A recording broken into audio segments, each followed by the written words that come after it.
To everyone who is here this evening.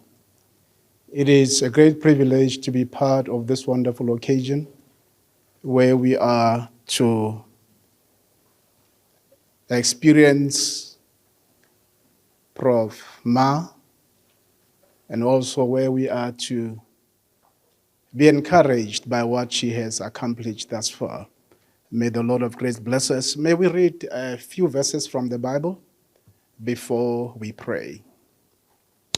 I'm reading from Romans chapter 11, verse 36, and Romans chapter 12, verse 1 and 2. I'm reading from the King James Version.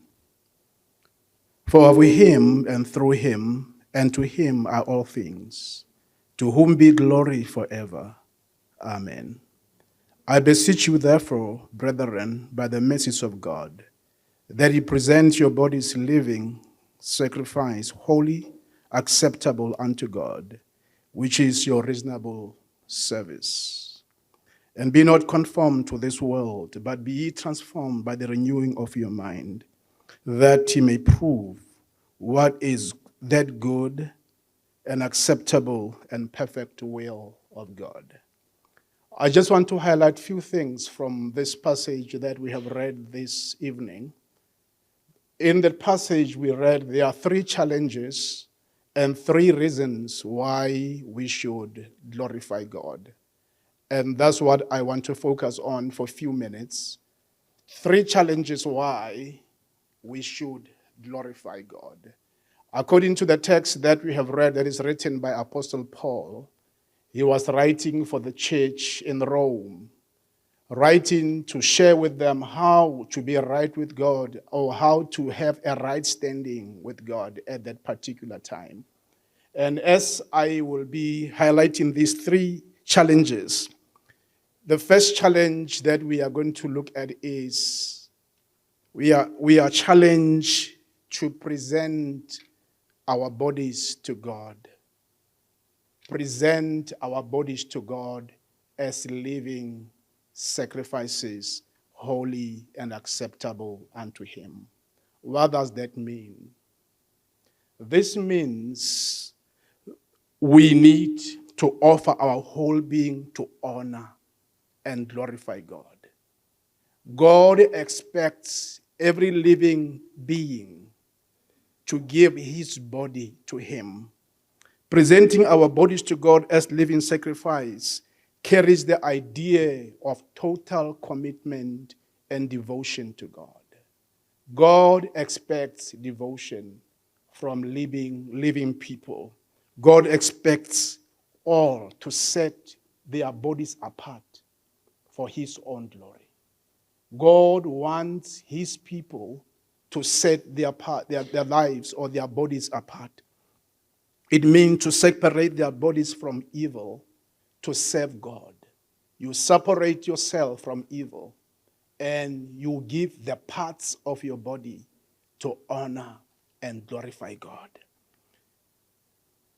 Paul writes to the Romans in chapter 6, verse 13, he writes and says, do not offer the parts of your body to sin as instruments of wickedness, but rather offer yourselves to God as those who have been brought from death to life, and offer your body as instruments of righteousness.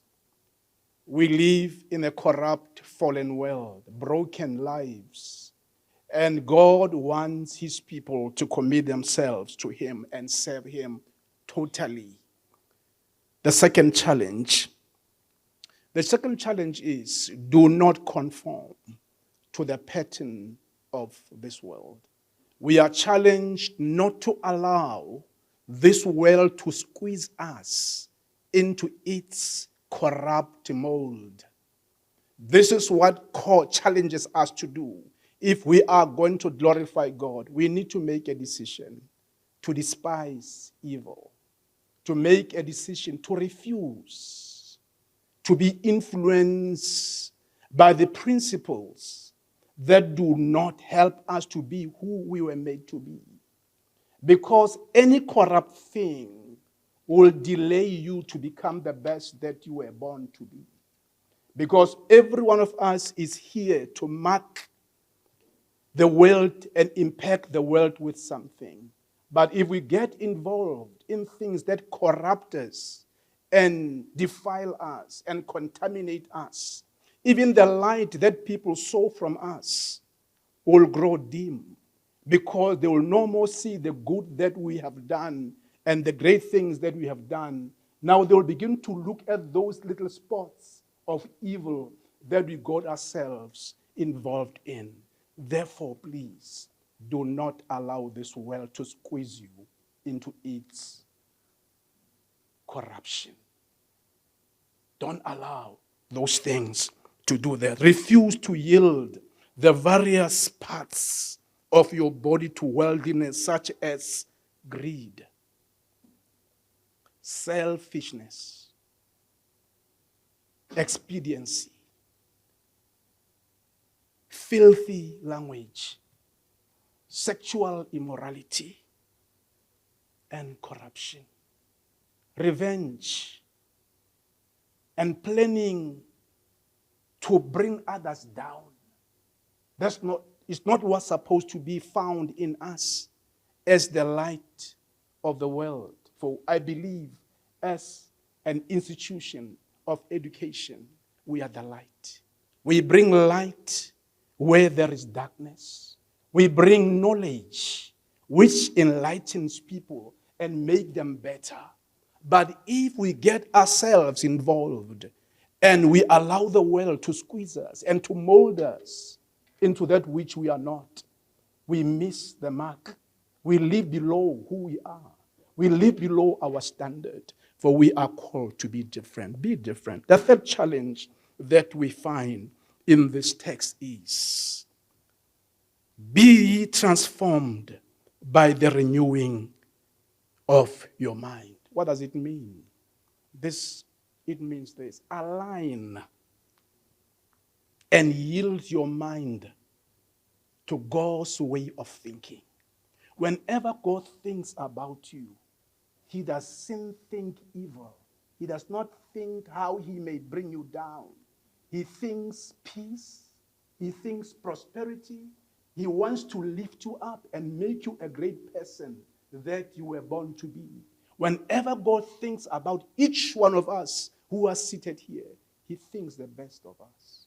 Please think the best of others. Think like God thinks. Bend down and pick the fallen and lead them to a higher place in their lives, because you were born to be a shoulder where the weak can lean on, where you can take them to a better place in life. What does it mean? It means to consciously and decisively submit and subject your mind to God's will according to his eternal principles. Because when you violate a principle, it violates you. You cannot violate a principle and remain intact. Therefore, please, I beg you, please, be renewed in your mind. Think the way God thinks about people and about you. Because he thought so well about us, he gave us his only begotten Son, the Lord Jesus Christ, to die on the cross for us, that he may pick us up and make us better people.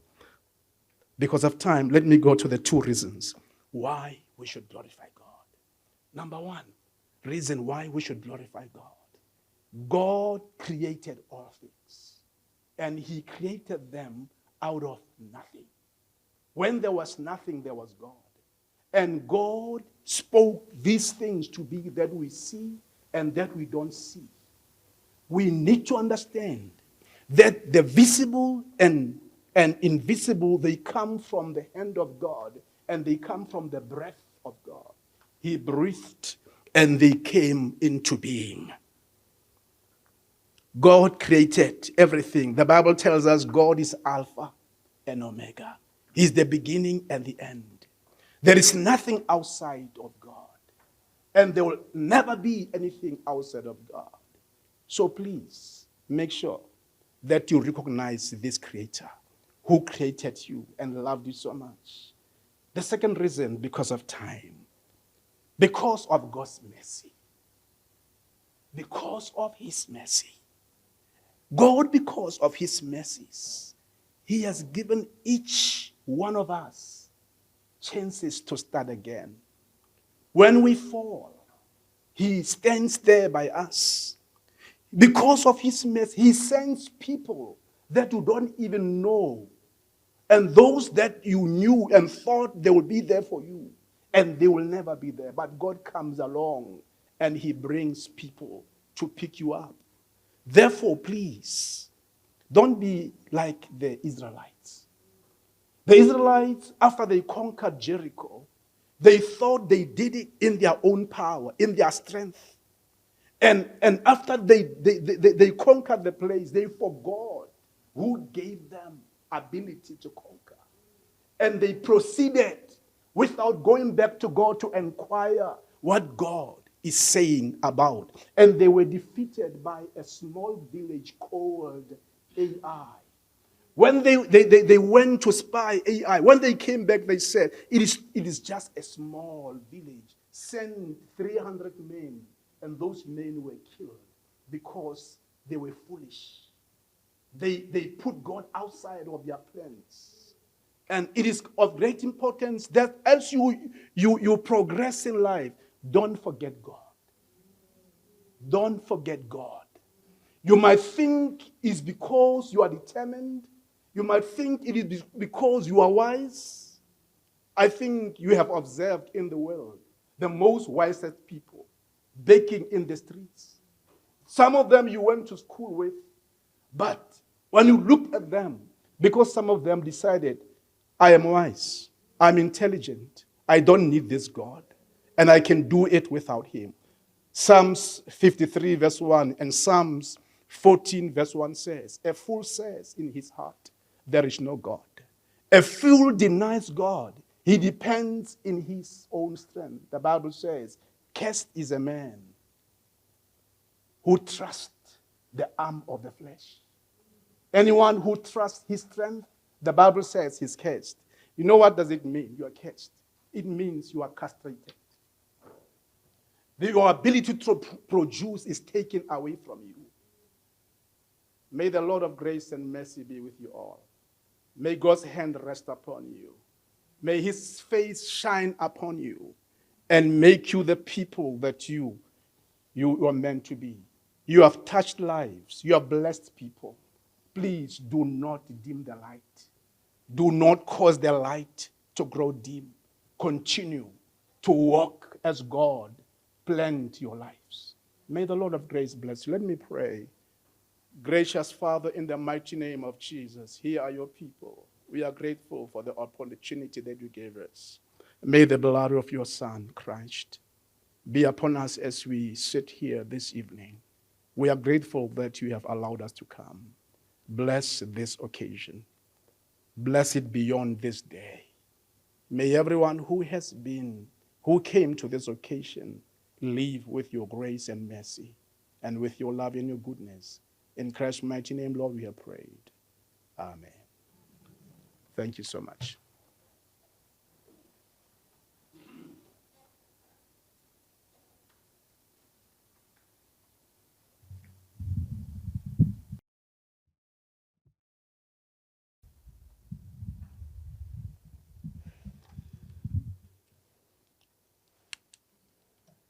Good evening, everybody, and thank you, Pastor, for the beautiful word this evening.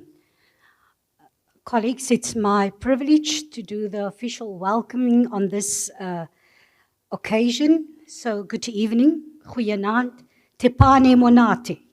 It is with great pleasure that I welcome you to this special occasion, the inaugural address of Professor Gisele. I would like to express a warm welcome, firstly, to Prof. Daryl Barlier, the Deputy Vice-Chancellor, Information Technology and Campus Operation, Potchefstroom Campus, Reverend Pastor Edward Seleke, Professor Daniel Metzeleng, Deputy Director of the School of Economic Science, various Deputy Directors and Directors within the Faculty of Economic and Management Science. Welcome to colleagues from the 3 campuses of the Faculty of Economic and Management Science, colleagues from other faculties of the Northwest University, and I would also like to do a special welcome to colleagues from the University of the Western Cape, Walter Sisulu University, University of Johannesburg, Tshwane University of Technology, and other universities represented, friends, family, and a special welcome to Prof. Gisele's husband, Dr. Paul Saar, her children with the 3 J's, Joella Kefehing Saar, her daughter and first child, Joshua Sifor Saar, her first son, second child, and Jeffrey Fofieng Saar, her second son and last child, as well as the 2 cousins, Professor Paul Kamta and Eric Chek Kamta. Today is a proud and joyful occasion for the Faculty of Economic and Management Science and all of us present. Inaugural addresses are an essential component of the university's public events program, helping to create a broader awareness of the latest developments in research in the faculty and university.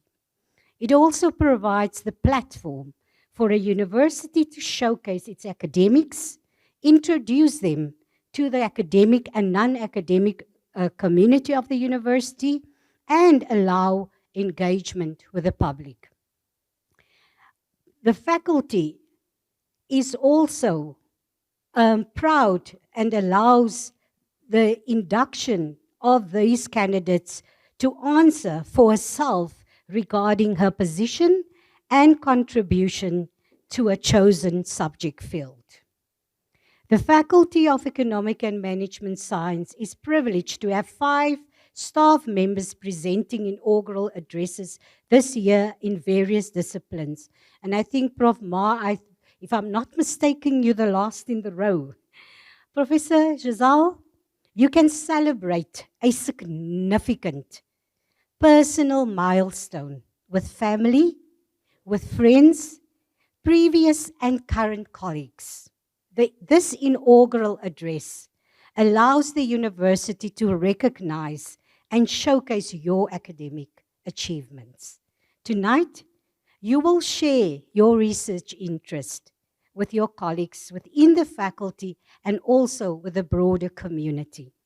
Ladies and gentlemen, I've always had interesting conversations with Prof. Zal. Today, I'm sure that you are looking forward to the inaugural.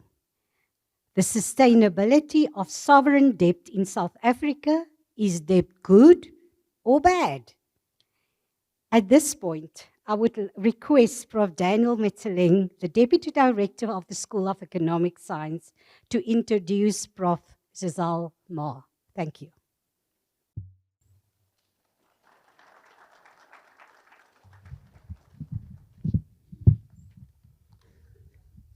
Thank you very much, Prof. Verona. And all protocol has been well observed. Good evening, ladies and gentlemen. Good evening, ladies and gentlemen. Good evening. I thought I was alone, so yeah, very, very serious. My role here tonight, good people, is to give highlights of a journey thus far.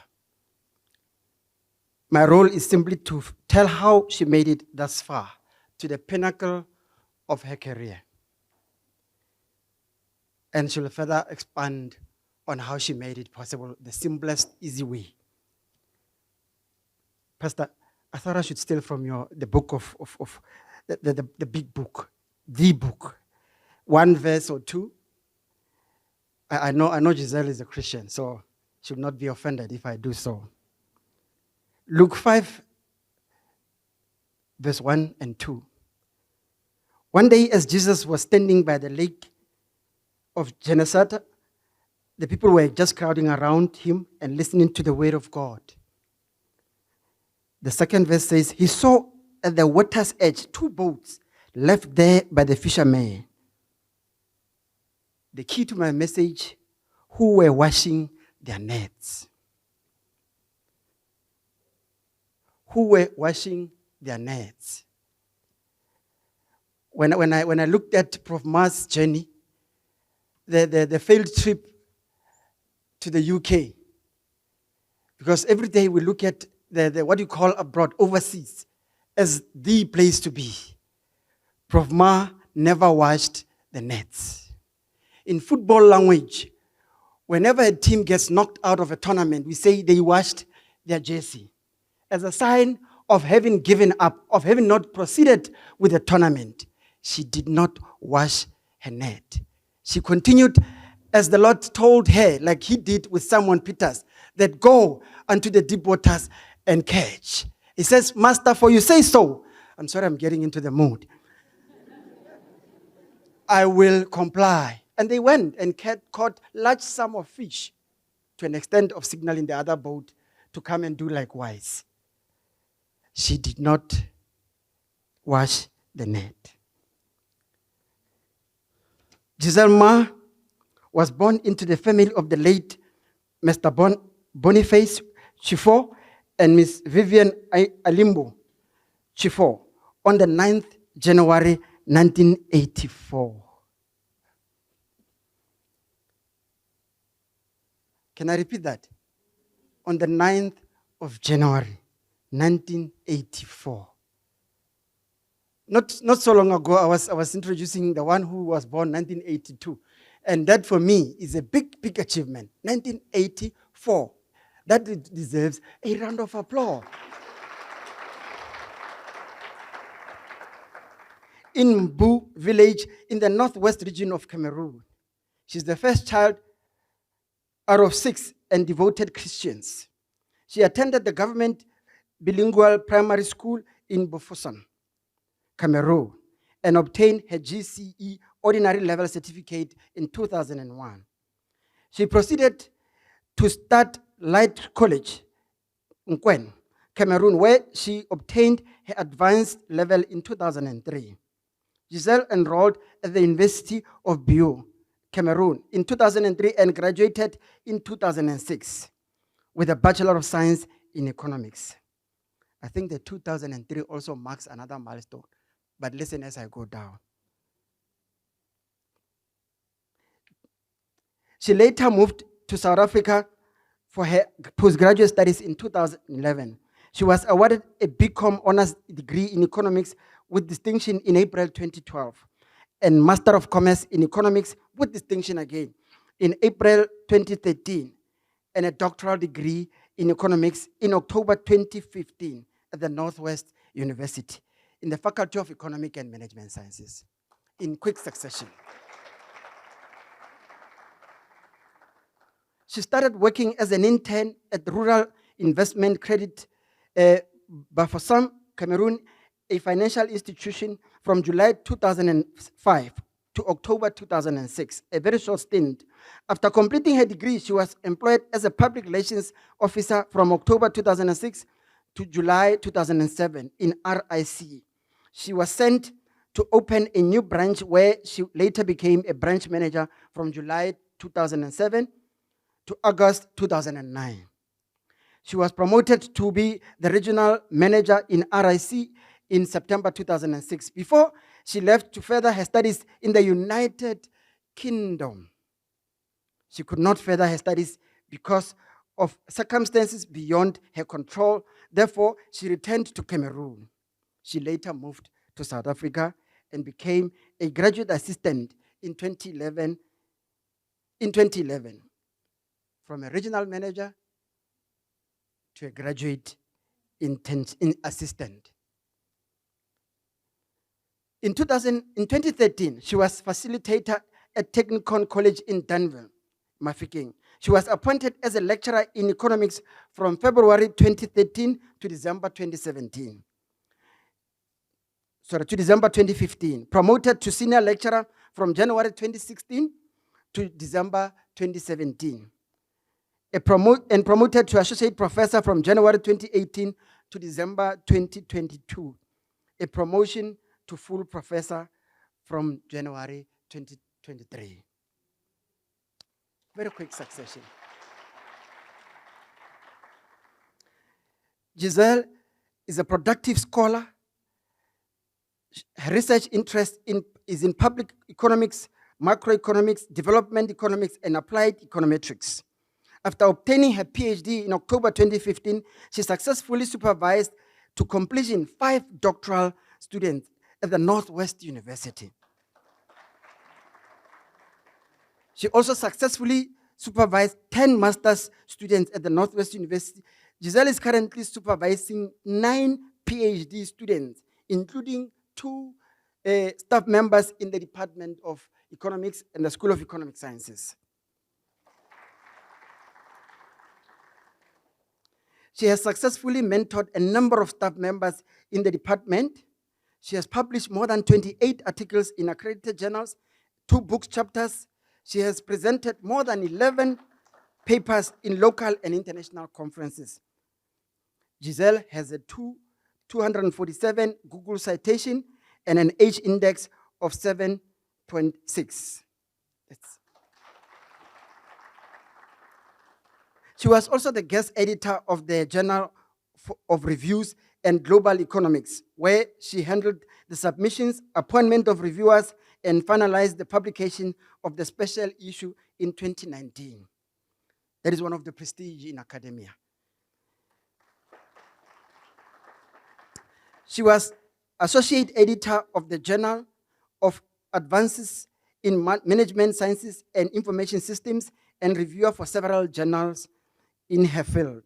Gisele has research collaborations with colleagues from the University of Bue, Cameroon, Concordia University, Canada, and the University of Namibia, amongst others. She's a member of the following professional bodies: the Economic Society of South Africa, the Econometric Society of Economic Research of Southern Africa. She has obtained some awards and recognitions as follows: Vice Chancellor's Award for Developing Female Researcher in October 2019. Teaching Excellence Award in October 2016. Certificate of Recognition as the Best Master's Student by ABSA Bronze Medal in Economics, Human and Social Science at the Northwest-University in October 2013.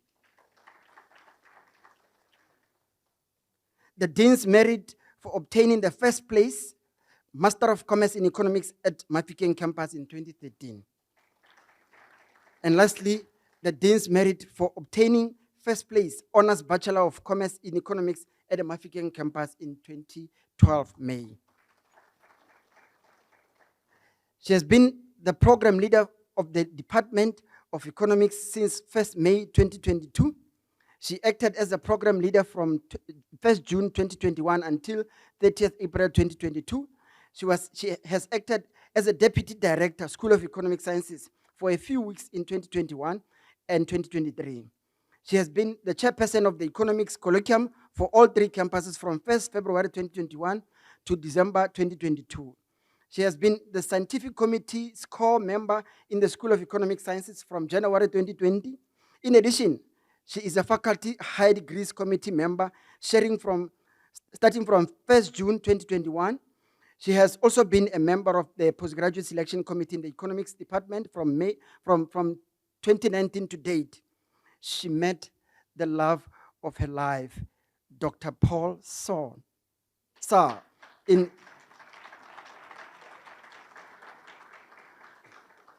October 2003. That's the milestone I spoke about, the university milestone. Good things happen, Prof. Verona, at the universities. Very good things happen there with good intentions. And Prof. Verona alluded to the fact that they were married in 2006 and were blessed with 3 children, the 3 J's. Good people, please assist me as we put our hands together to welcome Professor Gisele Ma to the fore.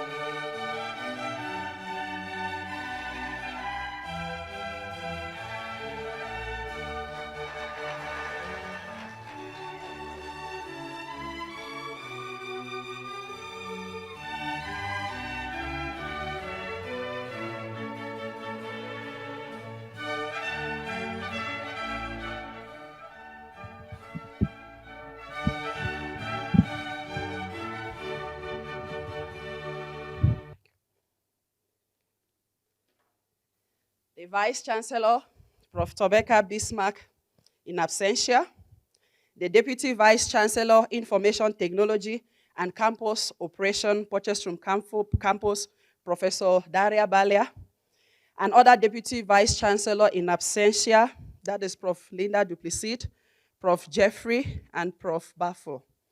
Members of Council, the Executive Dean of the Faculty of Economics and Management Sciences, Prof. Babs in absentia, the Deputy Dean, Research and Innovation, Prof. Verona, and other Deputy Dean in absentia, which is Prof. Tebu Moroka, Prof. Herman van der Meer, and Prof. Herman van der Meer. The Director of the School of Economics and Management Sciences, Prof. Vernon Kobler in absentia, the Deputy Director of the School of Economics and Management Sciences at Mafikeng Campus, Prof. Dan Mitileng, and the other Deputy Directors in absentia, which is Prof. Herman and Prof. Steve Dunga.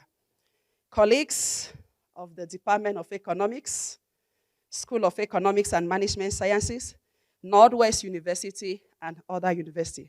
Friends, family, my pastor, Reverend E.G. Seleka, distinguished guests, students, ladies and gentlemen, all protocol observed. Good evening, Jumela, Gredna. Welcome to this inaugural lecture today, titled The Sustainability of Sovereign Debt in South Africa. Is debt good or bad? Before I start with my lecture today, I want to thank God for being my Lord and personal Savior. He has brought me this far. There have been a lot of challenges in my life, but like Prof. Dan alluded to that, I never gave up. I want to thank my husband for always being there for me since 2003. The varsity Prof. Mitileng, until date, he believed in me, and he always stand in, even being there for the children when I'm not around. I want to thank my wonderful children, the 3Js, Joella, Joshua, and Jeffrey. I want to thank my mother, who is not able to be here today because of other commitment, and my siblings. They are the pillar of my strength. I want to thank my father-in-law and my late mother-in-law. He was the backbone for me to come and do honors. Imagine going to study, I couldn't study, and I come back ground zero. I had to start from ground zero. I know what it means to start from zero level. So I want to thank him for that. And I also want to thank my father. There are two things I want to thank my father for. Firstly, I was born in a community or a society where when you give birth to a female child, it's like you don't have a child. They will pressurize the man to have a male child. And as a result, that pressure was on my father to a point where they had to look for another woman, but luckily it didn't happen. He didn't yield to that. But one thing about my father was that he loved his female children so much. And he always tell me, Gisele, I don't have a male child, you have to do this. So he raised me not only as a female child, but as a male child. He said, I don't have a male child. But later on, God gave him male children. Another thing again, which my father did, was that he always called me his doctor. And I grew up, I'm very good in math. With figures, I'm very good. But I had a challenge with biology, is that I would read, then when I come to write, I forget. So it was so difficult. And now I had to change from that dream of being a doctor that my father kept calling me.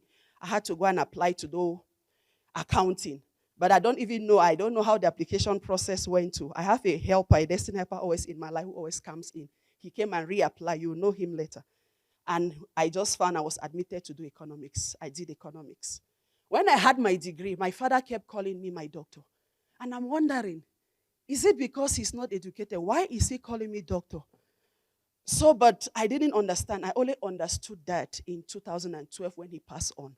When he passed on, that was when I understood the doctor my father was calling me was an academic doctor, not the medical doctor. So it pushed me from when he passed on to do my master's and do my PhD. You see, I did my master's 1 year, PhD 2.5, because now I got to realize that prophecy, and it had to be fulfilled. And before And before my father passed on, there is also Dr. Yota Daniel, whom I met in 2010. He was my spiritual father then. Then he also took over the role of a father in my life. I remember every year he would write, we have to set goals. And he would tell me, what does it take to be maybe a doctor or an associate professor? I'll tell him. And he'll set those goals and he'll give me target. And after 6 months, he will have to review it. And he will check that to make sure I get here. So he has been playing that role till today. He's not able to be here today because he's on mission, because he's a World Health Organization medical doctor. But he has played that role of a father and has pushed me to be here. So without waste of time, this is how the structure of my presentation looks like. I'll talk about what motivated me to do this research. I'll talk about a bit of introduction to debt, sovereign debt situation around the world, in Africa, in South Africa, and measures of debt reduction. I'll also talk about the sustainability of sovereign debt sustainability in South Africa, debt threshold, and is debt good or bad, and conclusion.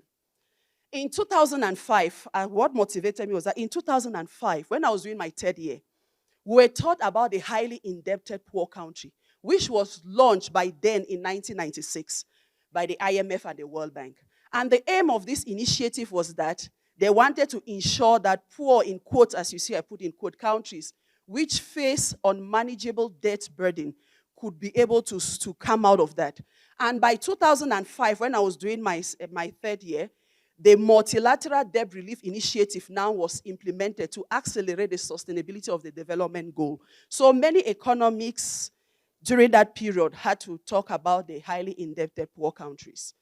And this initiative allowed countries who completed the HIPIC initiative process to receive 100% relief of debt relief so that they could be eligible for funds from the IMF, the World Bank, and the African Development Fund. And by then, I believe that African countries were poor. And I see put in quote poor, you understand as I proceed with my lecture. Then come 2008, it was the debt financial crisis. Now, this financial crisis affected many European countries, and Greece was one of them. And by 2010, Greece received the first bailout package, whereby that bailout package was to help them to not to go into debt in an unreasonable manner. Hence, by 2012, they got the second bailout of about to the tune of about 130 billion euros. And they also went further to implement austerity measures. And it baffled me.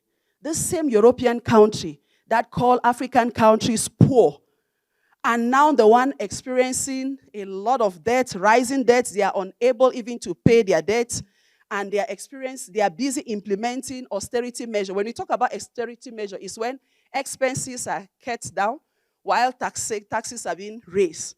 They are the one implementing this. And I wonder, but why? And despite the fact that Greece received those bailouts and implemented the austerity measure, it still struggled and wanted to default its debt. And now decided to say, maybe let me dig deeper into this issue. That was when I wrote a book chapter titled Causes, Consequences, and the Cure of the Eurozone Sovereign Debt Crisis. Alongside, I was also doing my master's degree titled An Econometric Analysis of the Eurozone Sovereign Debt Crisis, the case of Greece. Thereafter, I thought maybe the situation is stable. But now, not only was Europe being affected, but most power economy around the world, they themselves started reviewing their fiscal policy.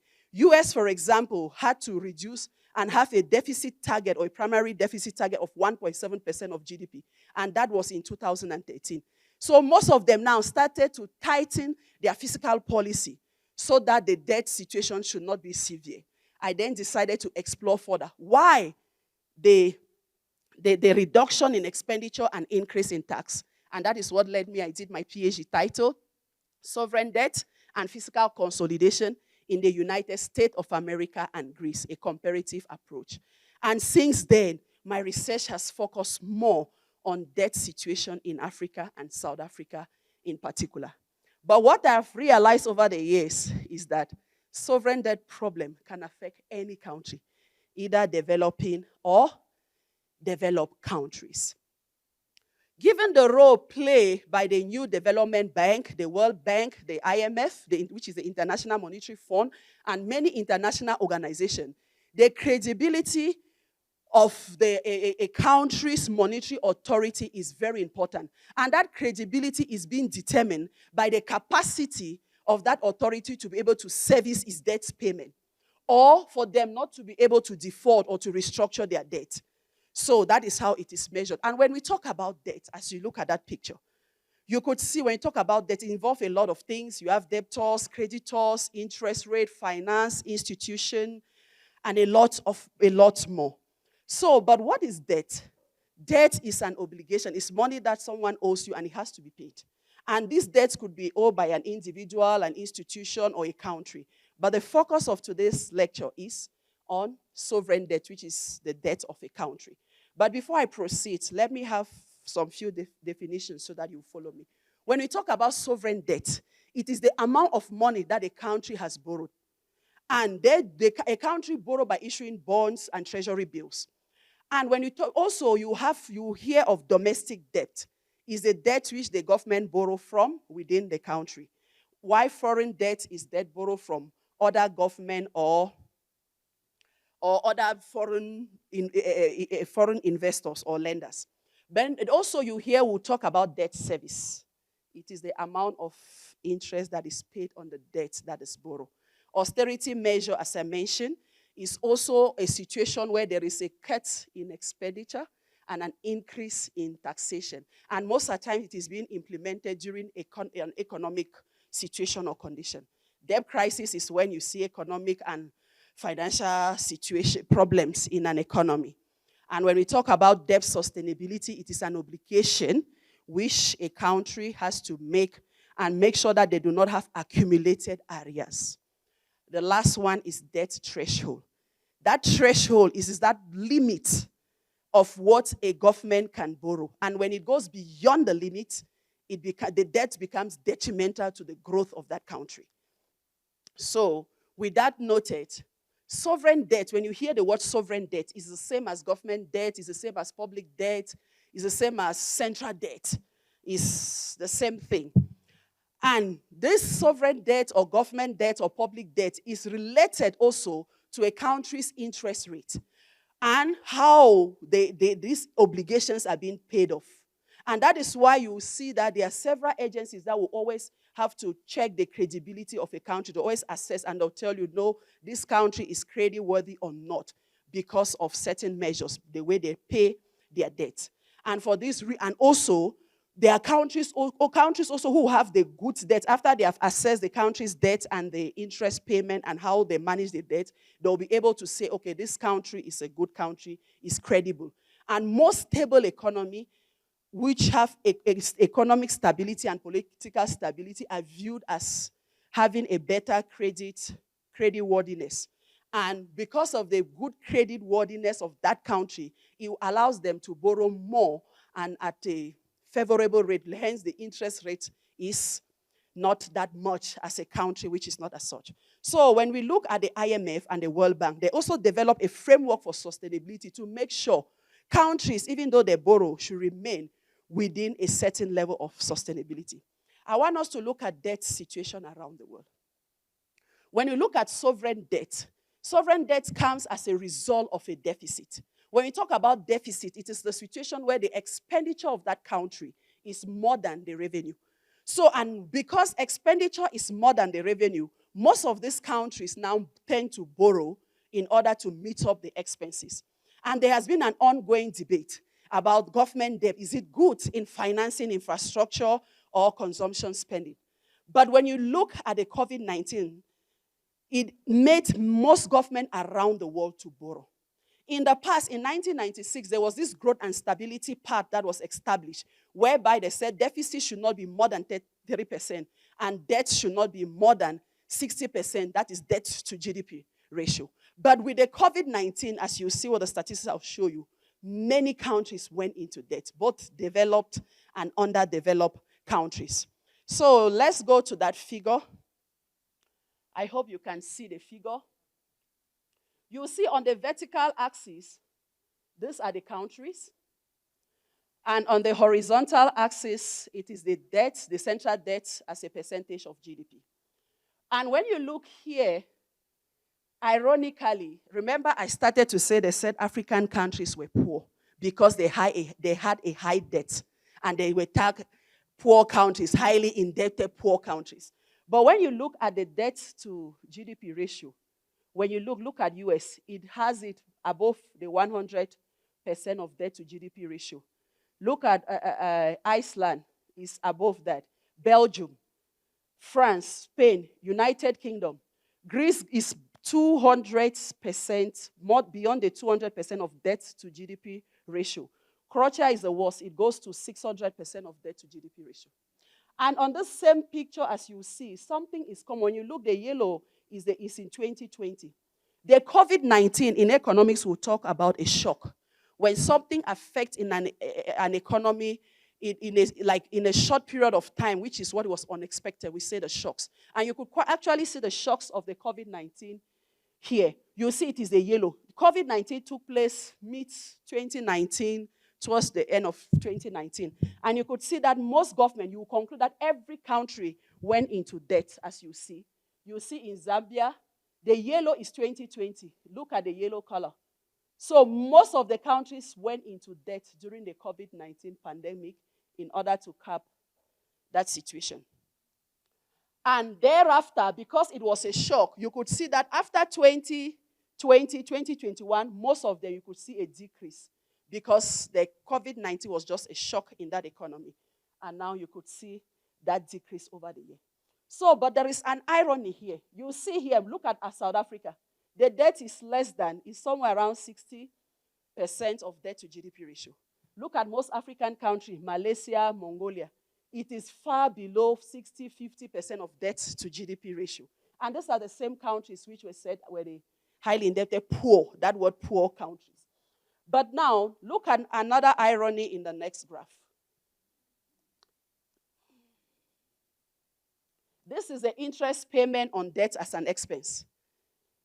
The first graph showed that most of the European countries in particular had debt highest debt around the world and higher than the debt to GDP ratio. But look at the interest payment. Countries with the highest interest payment are African countries. You see Sri Lanka, Brazil, Malawi, Kenya, Malaysia, most of South Africa, most of that. And most of the countries with the highest debt around the world are the European countries. But look at the interest payment as a percentage of the expenses. You see their interest payment are very low. Look at France, Belgium, Ireland, Austria. So you could see, and another irony again is, look also with that shock of 2019 and 2020, the yellow, the interest payment as well for most of those countries were low. It's like the lenders were a bit considerate. That maybe because it's a COVID-19, let's not maintain the high interest rate, let's reduce. And that is why you see most of those countries, the yellow is lower. So I started asking myself, European countries, high debt to GDP ratio. When it comes to interest rate on the payment of the debt, they have the lowest amount. But as we proceed, you understand why. Let's go down to the European country. If you see on this figure, the countries with the highest debt ratio were mostly the European countries. And why this? In Europe, there was a Eurozone sovereign debt crisis. And that crisis started in 2009, whereby there was the Iceland banking system was also becoming faulty. And during this period, the financial institutions were collapsing. There was rising government debt and bond yield. You even see houses, mortgages, a lot of things were happening around them. And the most affected countries were Ireland, Italy, Greece, and Portugal, which are collectively called the peak institution. And you could also clearly see that in 2013, most European countries and others started to review their fiscal policy. They started to check their expenditures and revenue. And because remember, debt comes from that increase in the expenditure whereby the revenue is not able to cater for that expenditure.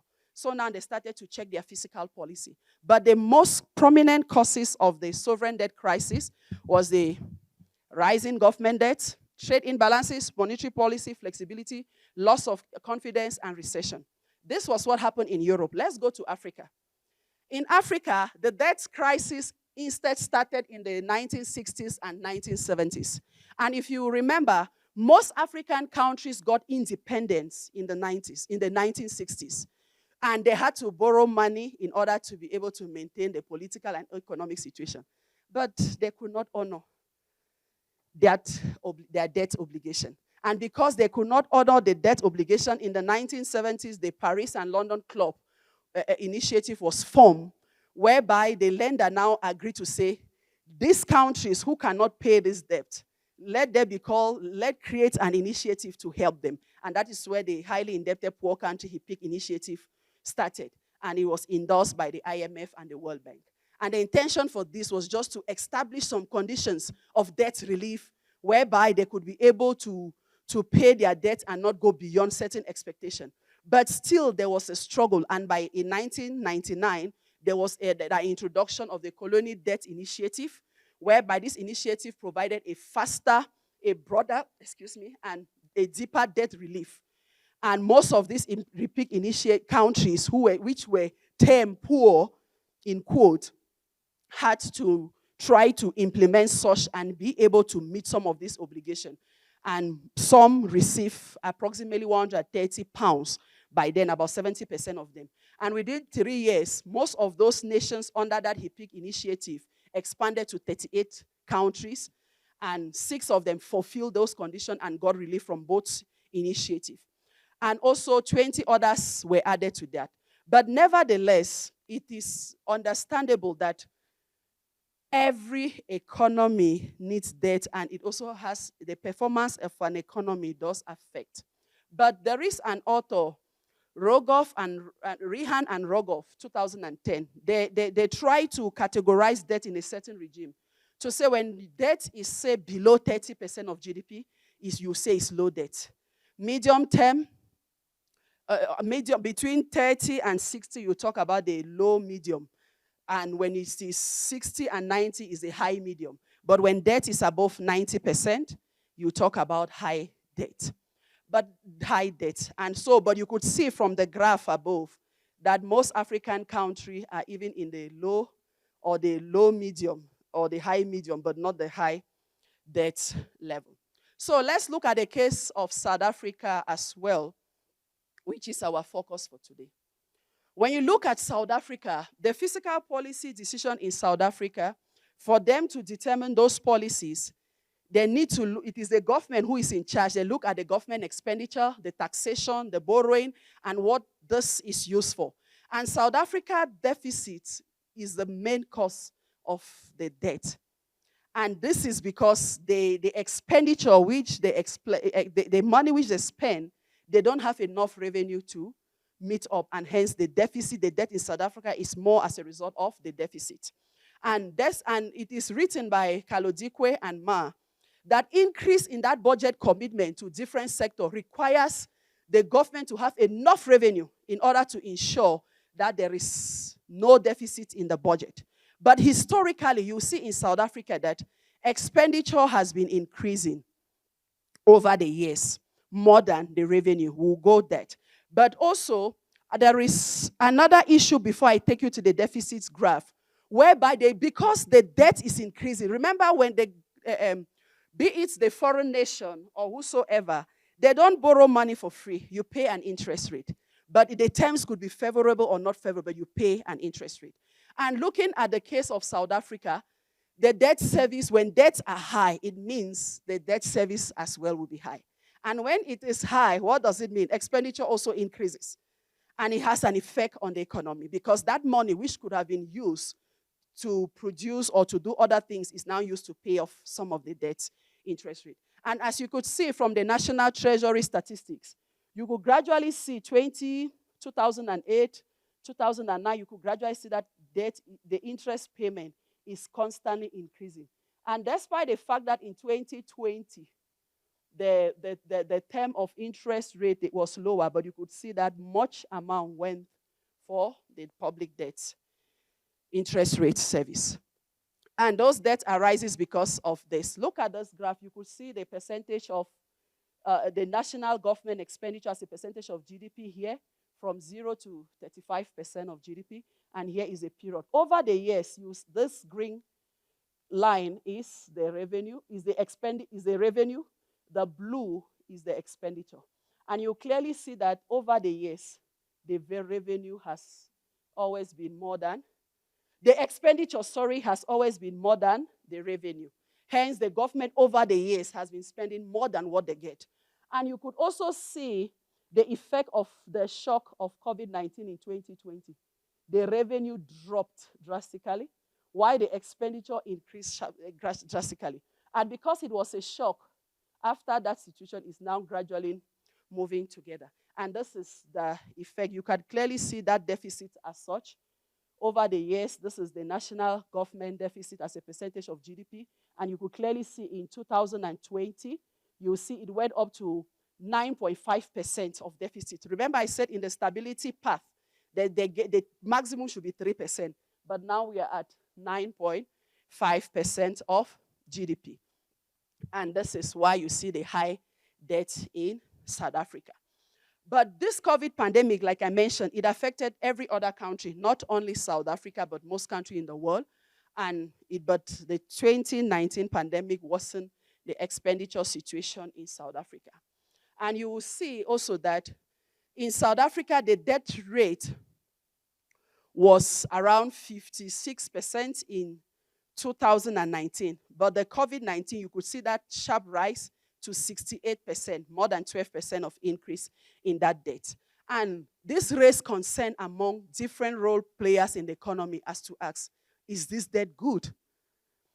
And it is mentioned that high debt level, if they allow to go beyond the country's productive capacity, it will likely affect growth.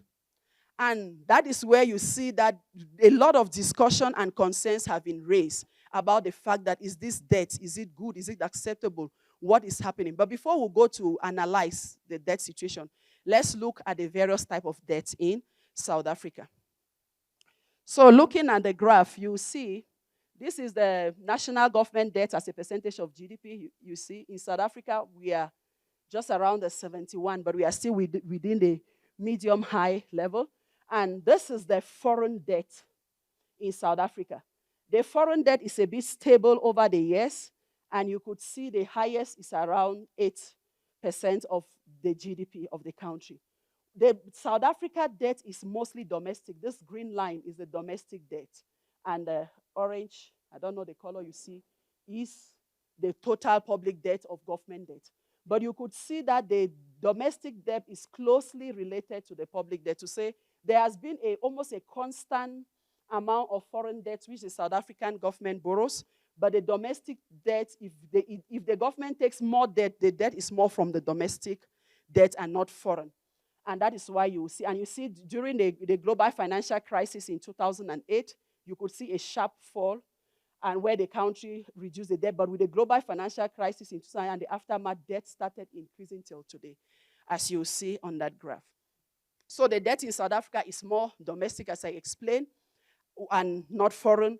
And you could see if the South African government takes maybe 50%, let me say 63% of debt, majority is domestic debt and not foreign debt. And that is why Gisele 2014 stated that if we have to, that countries should concentrate more on the domestic debt, because even most African countries do use domestic debt to finance their budget deficit. So it is clear that most of South Africa's debt is domestic. And this rising debt that has led to debate around the world to say, why this high debt? What can be done? I want us to talk about some measures of debt reduction. How can debt be reduced? One of the measures which debt can be reduced is by debt default. A default is a situation where you do not meet the country does not meet the obligation stipulated. So if they agree to say this is what they'll pay, they did not do. And because of this, because of default, most countries will now experience a high borrowing cost. And this affects the entire country, the confidence and all of that. So we could see, I remember at the beginning when I explained the issue of most African countries whereby they had the debt rate was low, but the interest payment as an expense was high. This is one of the reasons. Most African countries default on their debt in the 1960s. They didn't meet their obligation. Hence, if they borrow with the European countries, the debts for the African countries will be charged a higher interest rate because they know that they might likely default again. They might likely not meet up with their financial obligations. Another way of debt reduction is debt restructuring. This is a situation whereby the government change the terms of the debt, the terms of the debt. Maybe if you took debt for 10 years, you now postpone to 15 years to reduce the instrument and all of that. But at times, for a government, it is difficult because for a nation, remember, a nation borrows from a lot of organizations. To bring all of those organizations to come into terms to agree and extend maybe the period of payment or decrease the installment is a lot challenging.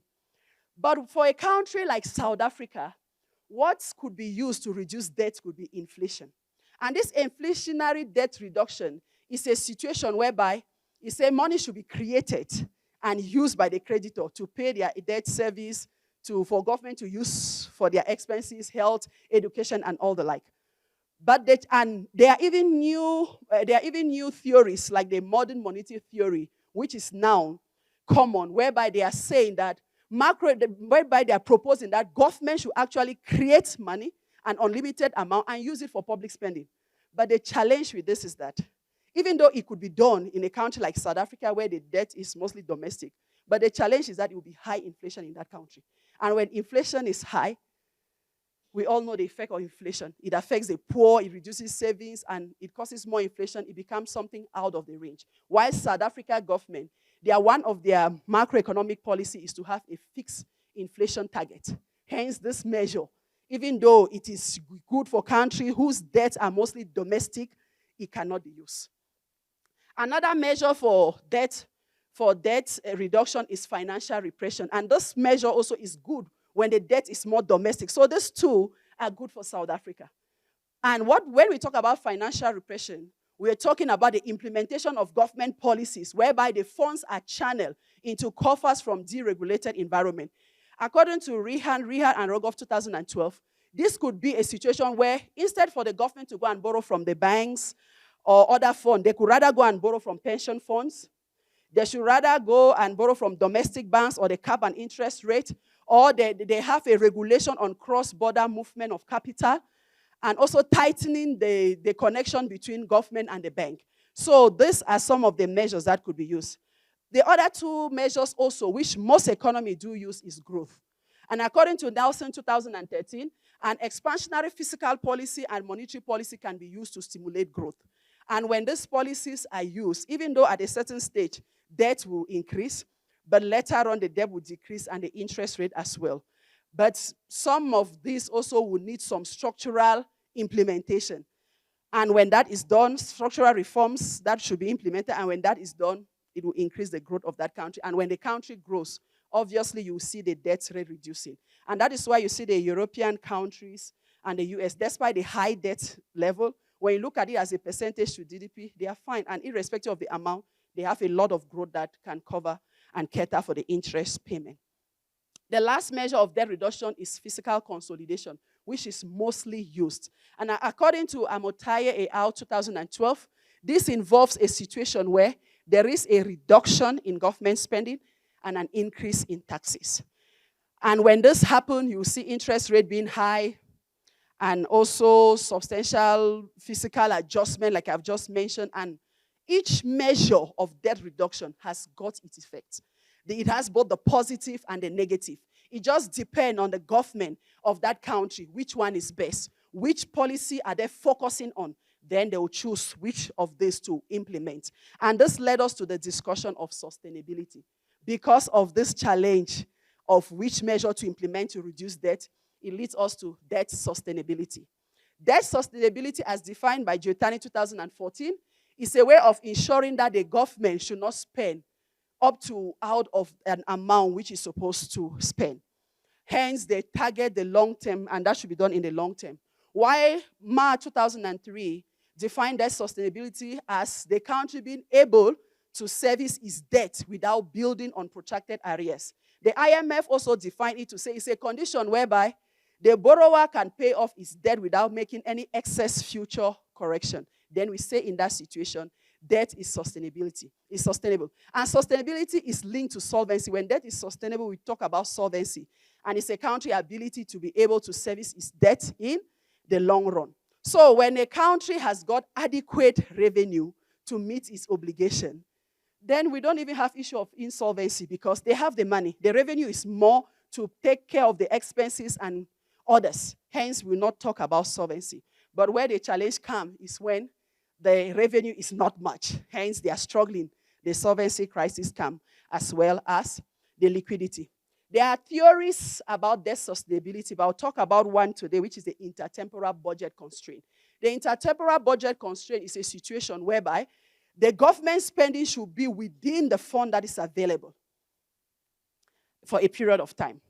And this intertemporal budget constraint, as you see, is the debt, the interest payment, the initial amount, the interest payment of that original debt minus the primary balance. And this intertemporal budget constraint shows that the primary balance will be equal to the present stock of the net debt.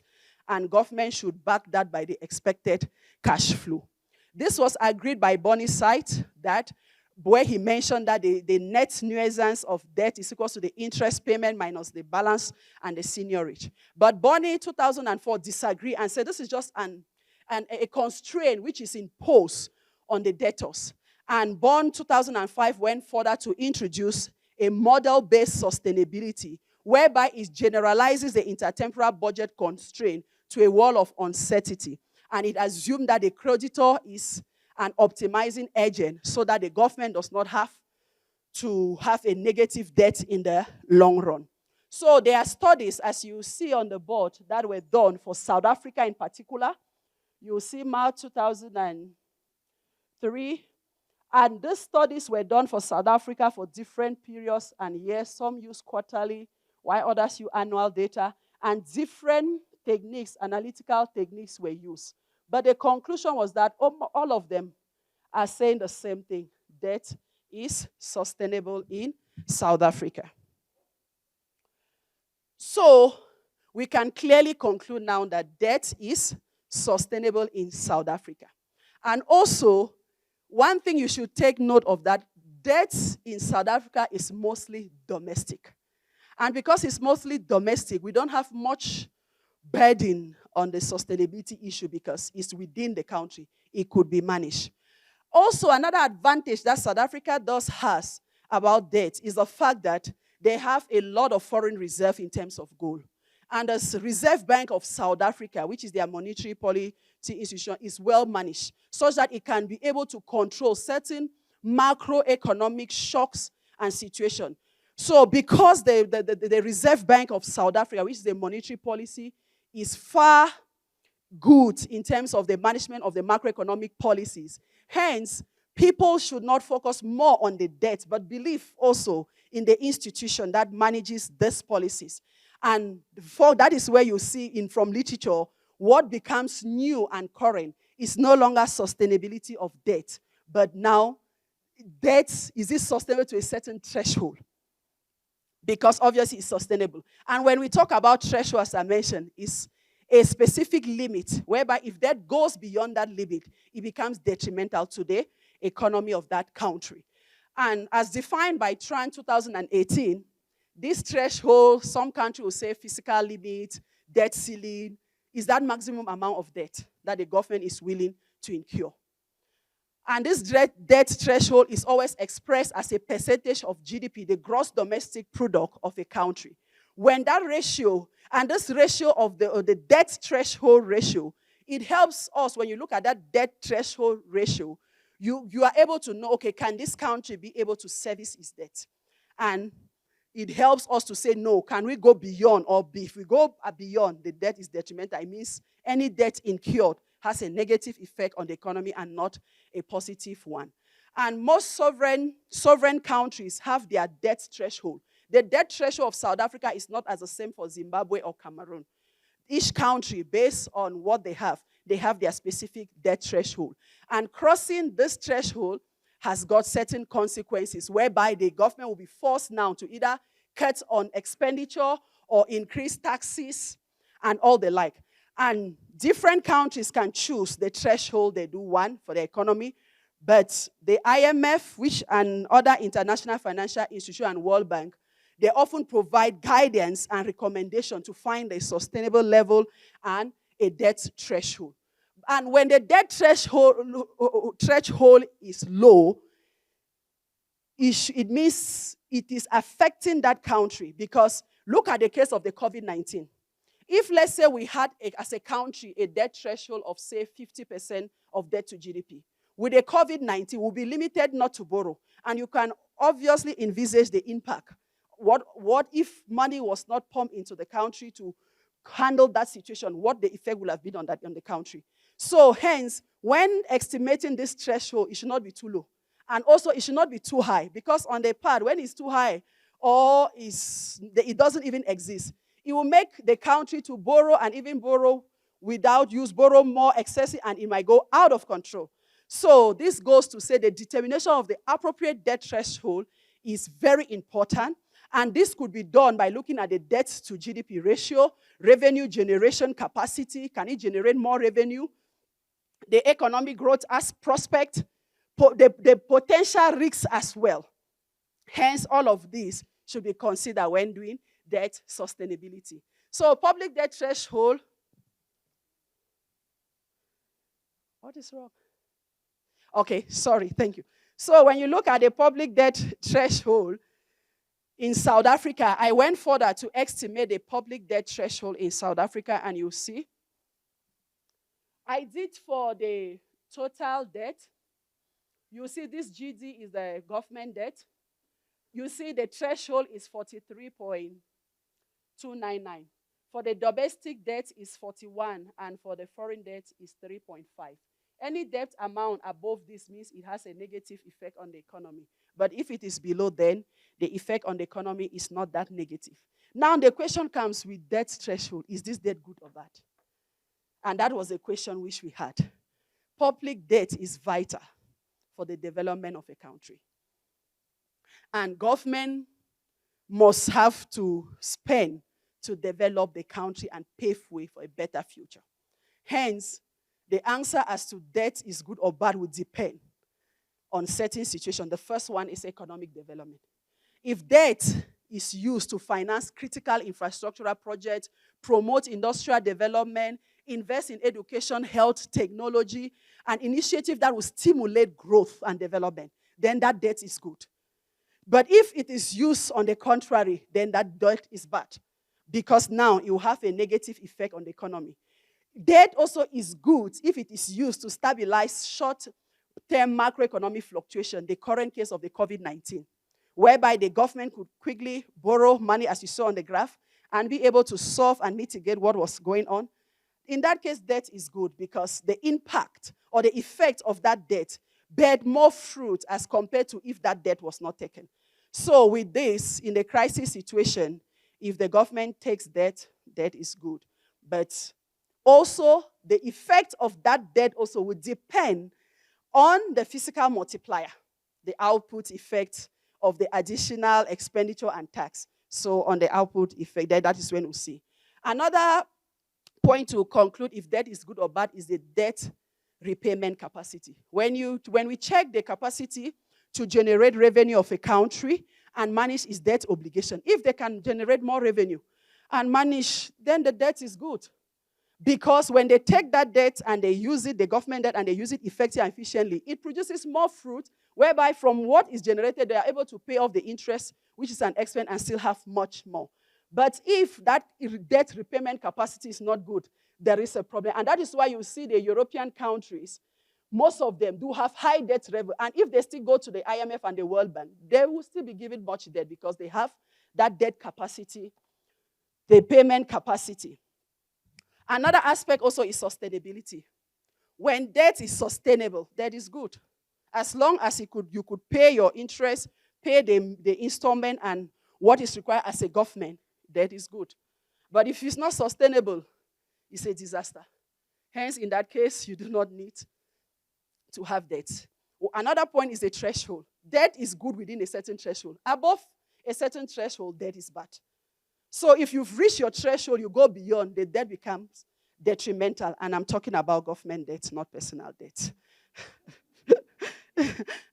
Another aspect is interest rate and inflation. When there are high interest rate and inflation, for example, the case of South Africa with the high interest rate now, you could see that it affects because the interest rates are high and the inflation are high, you see that the payment or the installment on the interest payment is high. And hence, it might get to a point where it becomes unsustainable. And when these are high, the debt is bad. But when it is low or within an acceptable level, debt is good. Another point is the foreign exchange rate, whereby we look at the case of South Africa, where it relies more on foreign-dominated exchange rate currencies. And when there is a fluctuation in that exchange rate, it affects the cost of paying debt. And hence, debt, when the interest rates are high, debt is bad. But when the interest rates are low, the debt is good. Another point is the political stability and governance. When the country is stable, when the debt management is transparent, when other aspects of the economy are vital, then whatever debt is taken, that debt is good because there's accountability, there's transparency, there's stability in that economy. But if it is not, debt is bad. And investors' confidence, which is the last point which I'll talk about. When there is prudent management of sovereign debt, it makes investors and other international organizations to believe in the credibility of that country.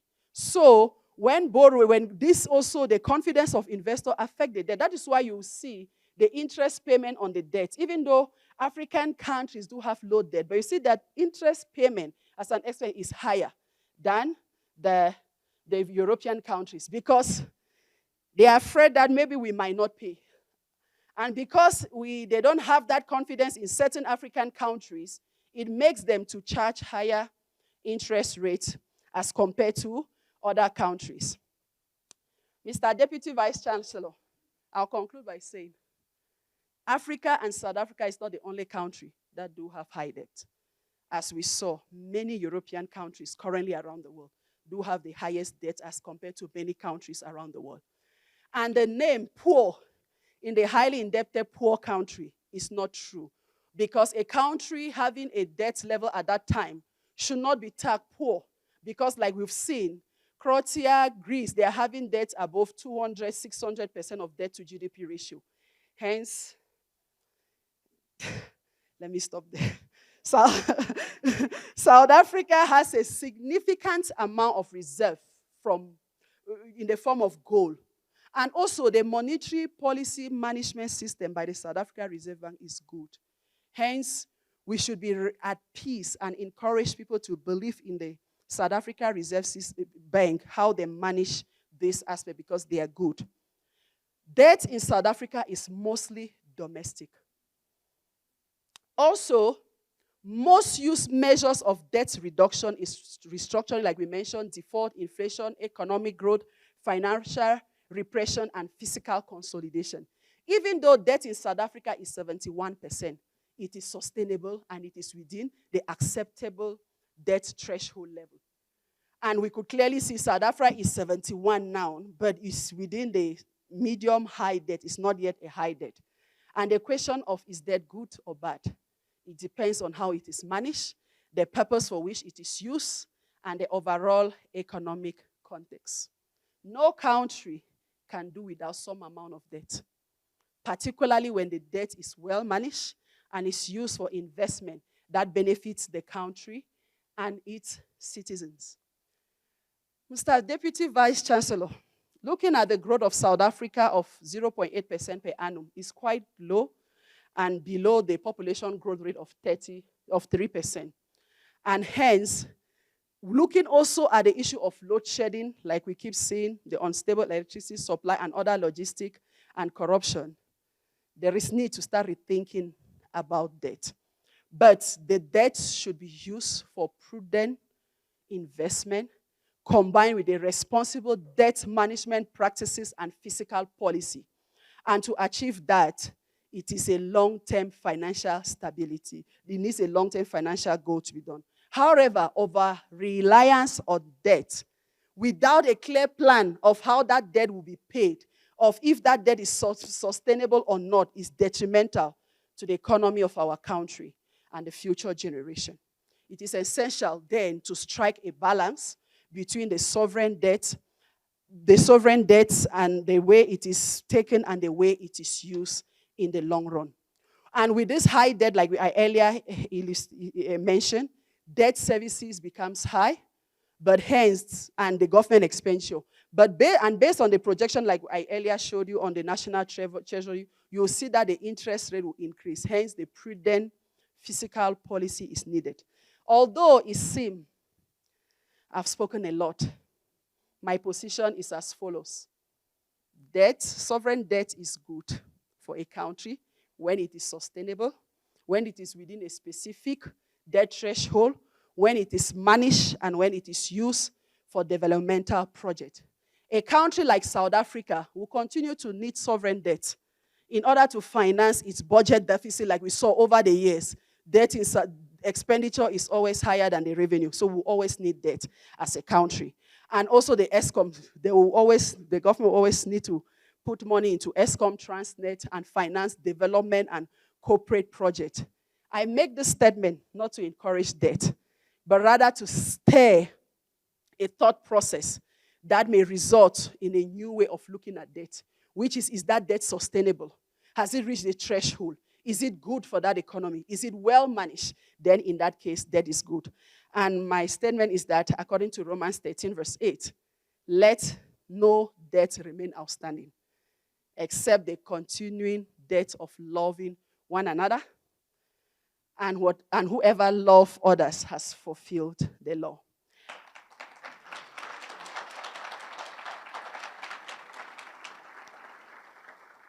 I just have this one slide about capacity building.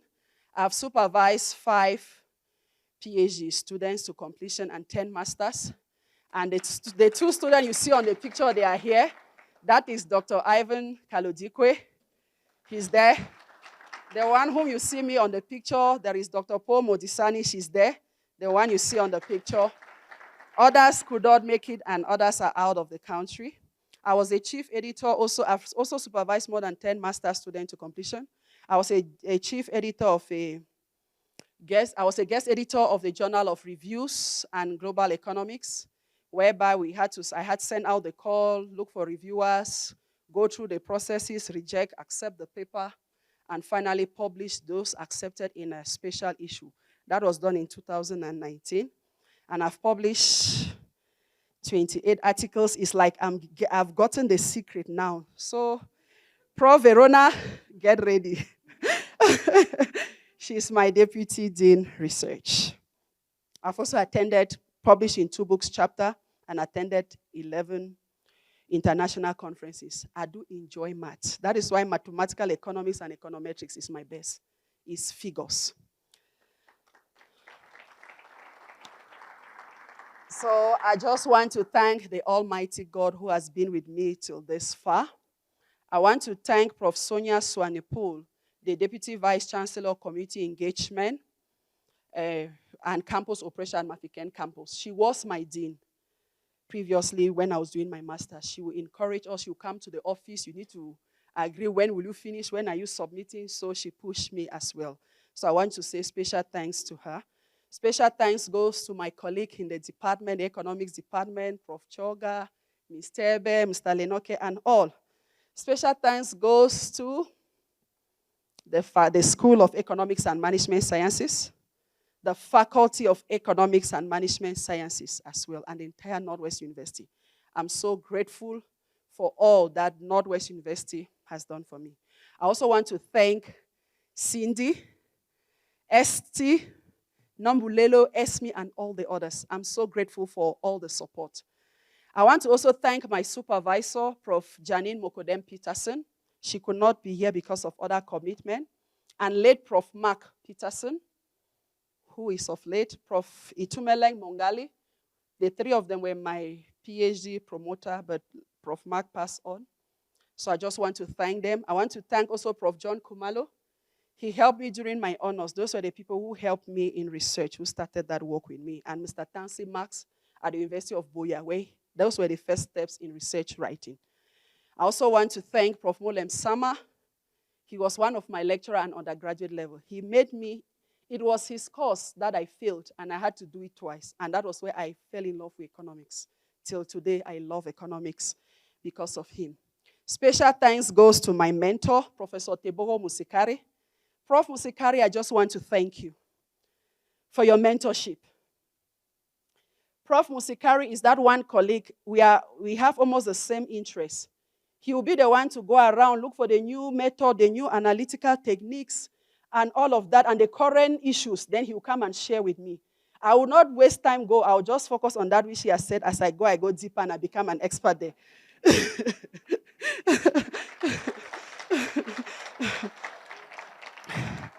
And as a program leader, if you want sound decision, I go to him. He's not emotional. He's very calm and in-depth. And when we speak, I listen because I know he's in-depth. Thank you for your mentorship, Prof. I also want to give thanks to late Prof. Mavetera. He will always tell me, my girl, I want that PhD. Whatever is happening, that's your problem. Me, I want that PhD. And those words push me to become a doctor. I also want to thank Prof. Nwana Tobeka. She's not here today, but I want to thank her. It's one of the female economics which I met. I thought I was a bulldozer. I met someone who is 3 times more than me. She's a hard rock to reckon with. She's a hard one to reckon with. I just want to thank her. She will push me. She will encourage me. I want to thank Prof. Dan Ochere at the Concordia University in Canada, Prof. Molem Sama, Prof. Ita, who is not able to be here. All of these people help also to shape me. I want to thank colleagues from other universities who are here. Dr. Emmanuel Etun from TUT. There he is. Thank you. I want to thank Prof. Mary Asim. She could not come because of health issue. I also want to thank Prof. Helen Du from Vet University. I saw her. She walked in. Thank you, Prof. I also want to thank the PUSH group. The representative could not make it because of health issue here. I want to thank the Christian Missionary Fellowship International. That was the first church where I started with in Cameroon. And here represented is Brother Ivan and Brother Josh. Thanks for coming all the way. I want to thank my pastor, Reverend E.G. Seleka, the pastor of Legai Butabelo Discipleship Church. I have been under his leadership for the past 12 years. So thank you, Moroti. Special thanks goes to my friend, Dr. Christelle Minyago. I remember a friend, Mboma in particular, would say, how can 2 people have the name Zell in their name? Gisele, Christelle, they go and do economics, and they are stingy. So thank you, Chris, for this work. We started honors together where we will teach each other, we'll critique each other. When it comes to our work, we are very critical. With others, we are soft. If I give her the work, I know everything will be right because we have that critical mind. Thanks so much. I want to also thank the Cameroonian community who have also impacted my life so well. That is Prof. Ateba. Prof. Ateba, in 2012, if you did not step in to help me, maybe I will not be where I am today. I just want to say thank you so much. And I appreciate your continuous mentorship to me. I really appreciate. Prof. Avistus Agwo, thank you so much for being that good friend and that mentor. Thank you so much. I also want to thank Prof. Lekunze, who is not here today, but the wife is there because of other commitment. Thank you so much. I want to thank Dr. Bechuke Andre and Dr. Epo CLC. We started the old days where we would struggle in order to meet up with expenses. We have to struggle to do hair. We have to struggle to sell few things. But it was a wonderful moment. We grew so close together. So thanks, Dr. Bechuke and, and Dr. Eposi. I also want to thank my big daddy, Uncle Semenge, Big Daddy. We call him Big Daddy. He's that father. He always asks, does Gisele have food? He will meet anyone. Take this, go and give to her. Take this meat, go and give to her. And it meant so much. I just want to say thank you, sir. Thank you so much. I want to thank most of my colleagues. Prof. Nuche, thank you so much, Prof. Clovis. I'm so grateful. I'm so grateful. I also want to thank my mother. She was not able to make it, but I'm so grateful to her and my mother-in-law. My mother is that pillar, and I'm grateful. And my father-in-law, I'm so grateful to him. If not of his financial support, remember, as Prof. Dan mentioned, I went to UK, I left my job, I went to UK, then I came back ground zero. Imagine working, having money, being able to do things on your own and being the boss. Then you come to a point where you need a run for sweet or Norox. If my father-in-law didn't step that time, I don't know what I've become. Because I remember even I'm a daddy's girl. I'll sleep with my father on the bed. He'll be toasting on the bed. I'm like, Daddy, why are you worried? He's like, Gisele, now look at the way you were. Now you've traveled, you're back. What do I do to you? How do I send you to school? I told him, Daddy, don't bother. When the time comes, God will raise money and give me. And behold, that was when my father-in-law, one of my uncle in Canada and one in the US, for the first time, they came from nowhere. They put money together with my father. And I had to travel back to South Africa to start. So I just want to thank them. Thank Dr. Yota, as I mentioned, my spiritual father, for everything. I just want to thank my sibling who could not be able to make it today, Delphine, Vera, Divine, Edwin, Hanley, and Hanley, all of them. My loving husband, I just want to say thank you so much. To my children, I just want to say thank you. To my cousin, Professor Paul Kamta at Czech Eric. I want to say something about Prof. Kamta. He is that agent, that angel of God who always comes for me. When I went to the university, I applied the first time to do accounting. I don't know if I applied correctly or what happened. I don't know, but my name did not come out. He was the one who had to go and reapply. So I don't know if he chose economics for me or it was given because I qualified. But I just want to thank him for that. And also, when I went to the UK, after I could not study again, he was still the one who applied for me to come and study here. So he's that person who always comes in for me when I fail in my studies. So I just want to say thank you, Prof. Kamta. And special thanks goes to my cousin, Czech Erin Kamta. He's a cousin, he's a brother, he's a father. He plays all those roles well. I remember when he heard my husband was my boyfriend, he was like, how come, Gisele, you are dating? It's like he didn't want me to marry. I'm like, but will you get married to me? He was surprised. Like, I'll kill that man. And even when I moved to South Africa, he would check. Did you eat? How do you dress like this? Who is greeting you? Your phone call. He's that hands-on father, and he will tell you, I don't want you. If you need anything, ask me, I will give you. I don't need you to be entangled with anything because you need money. And truly, he will do that. So I thank him not only as my cousin, but also as a father. Thank you.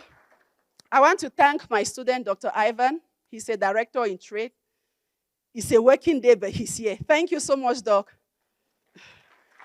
And Dr. Paul Modisani, who is here also. Thank you so much, Doc. She works at the airport, and you know they're scheduled now, but she's here. Thank you so much, Doc. And I want to thank my other student, Mr. Victor Mofema, Mr. Paul Enoke. Those are my young guys. I love them so much. Thank you. And we have a deal. I want to thank all the fathers in this house. The fathers play a serious role in the life of the children. Please continue doing that. You do not know how much you impact their life. Continue to do that. I also want to acknowledge and also tell the female children to say it's not about gender. It's about who you choose and who you want to be. Let your gender, because I'm a woman, not limit you. The sky is your limit. And lastly, I just want to thank my colleagues, all the other Cameroonian community, my church member from Legai Botabelo Discipleship. I can see Remalo and the wife, Ostuli, Ostebu, Mamolefi. I also want to thank my colleague, Prof. Choga, Prof. Toku, Prof. Kora, Prof. Peter, Prof. Musikari, you are my sweetheart, Prof. Dan. Thank you so much. I'm just so grateful today. And I want to call forth my cousin, my brother, my destiny helper to come and give a vote of thanks. Thank you.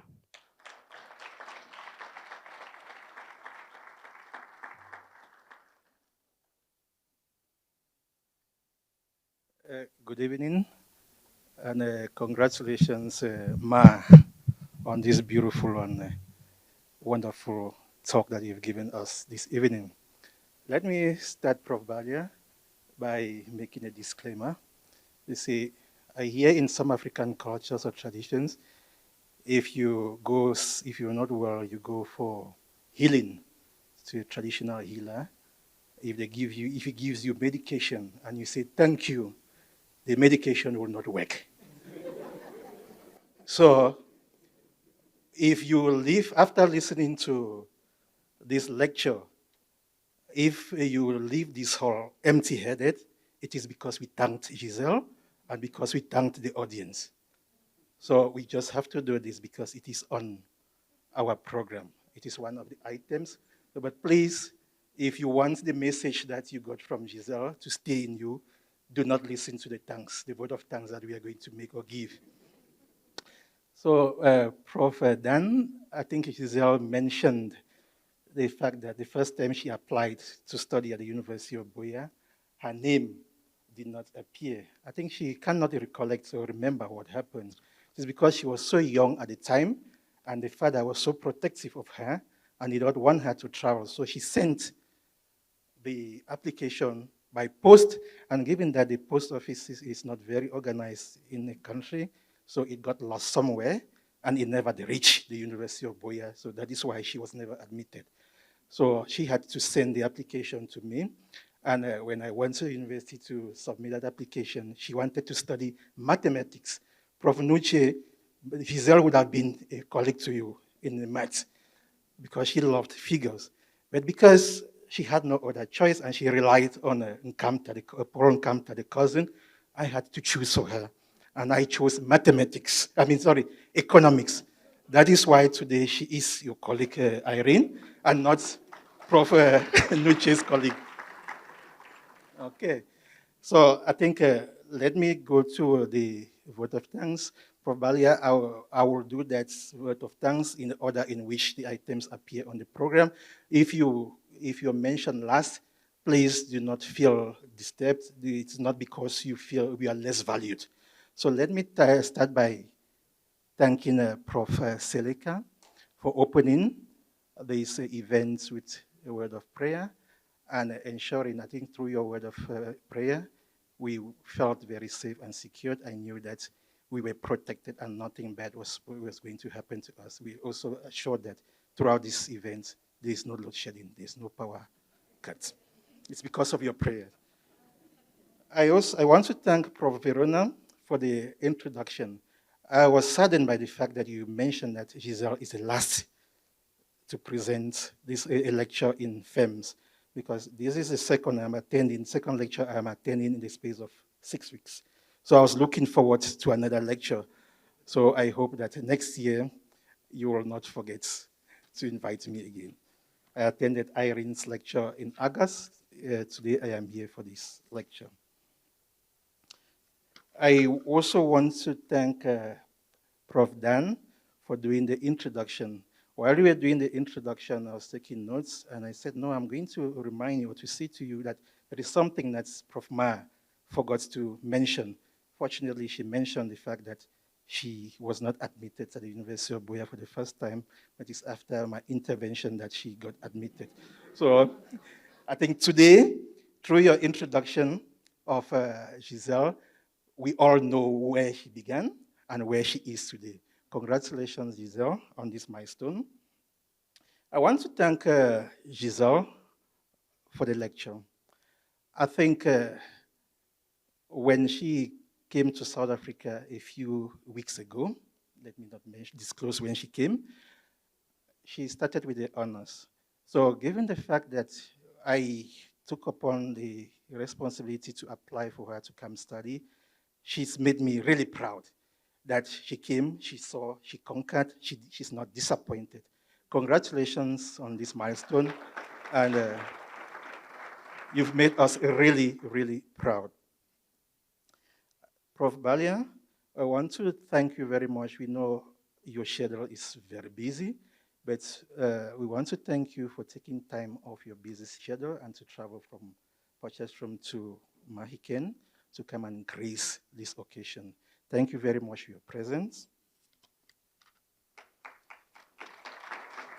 I want to thank Gisele's colleagues and friends who have honored this event this evening. We know that it's a recess. Most of the colleagues are on leave, but I'm sure you decided to come out of your leave to come and support Gisele. Thank you very much for your presence.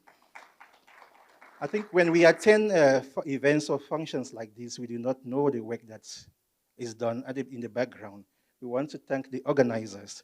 We know that there is a lot of hard work that is done in the background for such an event to happen. Thank you very much for all your efforts, energy, and time, and for all the resources that you've put together for this event to be a success. Thank you. I think a few years ago, when I was a student, we used to have inaugural lectures in 106.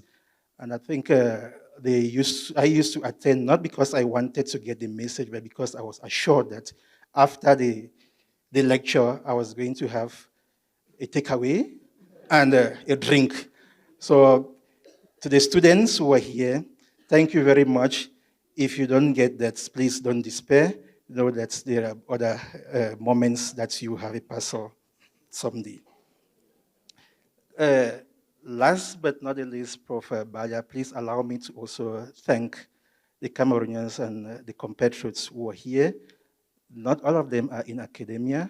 Some of them are in business, but they've been able to close their businesses to come and support Gisele.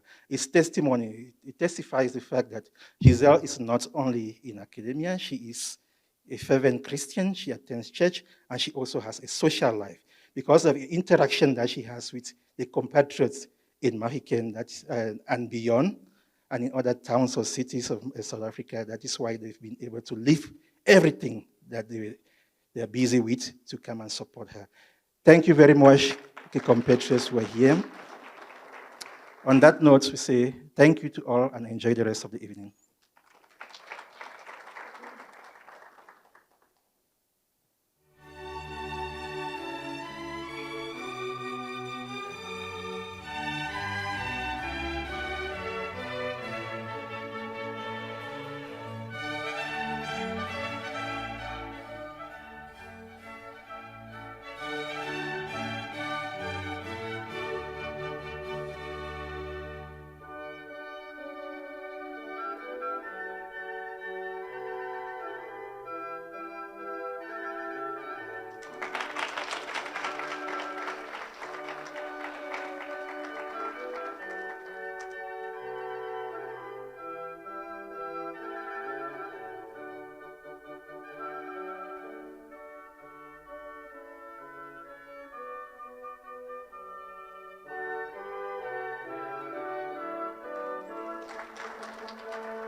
Good evening, ladies, gentlemen, colleagues, friends, all those present here. Thank you for gracing this very auspicious occasion with your presence. It is indeed an honor to have you all here in this hall at the Mahiken campus of the Northwest University. These are obviously not events that we have each and every day. We have classes at our university, but a special occasion like this is one that deserves the celebrations that we are taking part in. So the first thing that I want to recognize, Professor Gisele, is that this is the culmination of a journey. And we've learned so much about the journey and the various people who have inspired you along this journey and made you who you are and helped you to achieve what you have achieved and which has brought you to stand in front of us and give the very stimulating lecture. And this is very important for us all to understand, that when somebody becomes a professor, it is not down to individual achievement alone. In fact, very rarely. And that is why it is so important to have you all present here. You are all witnesses and you are all co-workers. You have all helped to make our colleague who she is and what she has become.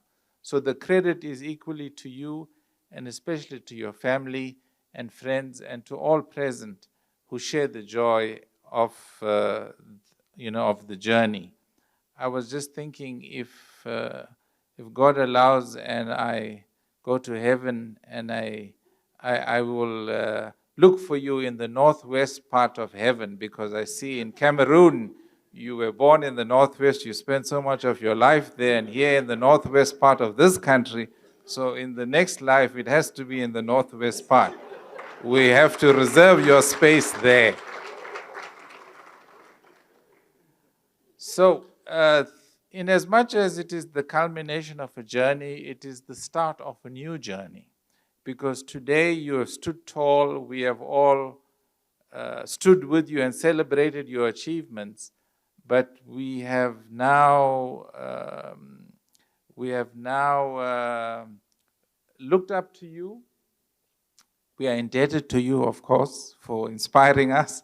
But we will expect more as Northwest University. Your faculty and your colleagues will want to see more of those articles, more of those international conferences. Maybe on the radio we'll hear more of your analyses about the debt crisis.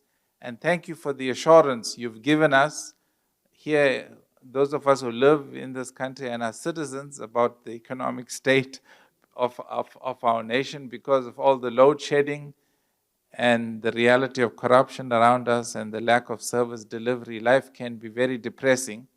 But I think as an economist, you have assured us that at the macro level, we're not doing that so bad compared to other countries. Of course, we can do much better and we need to do much better. But with people like you offering advice and teaching our graduate students and, well, all our students, but being there as the voice of reason in these tough, economic times, we feel honored and blessed to have you in our midst, including and especially the Faculty of Economic and Management Sciences. So on that note, I just want to thank you all again for joining us for this. It is a celebration of academic achievement, of the principle of merit. You've heard it said and you've read it in the program. This is a journey where there have been significant milestones. We didn't confer the title of professor on Professor Ma because we like her. Of course, we do like her. She is a very likable person, but it is because of what she achieved, because of the hard work. And you can imagine that being a woman is half the battle in a male-dominated world.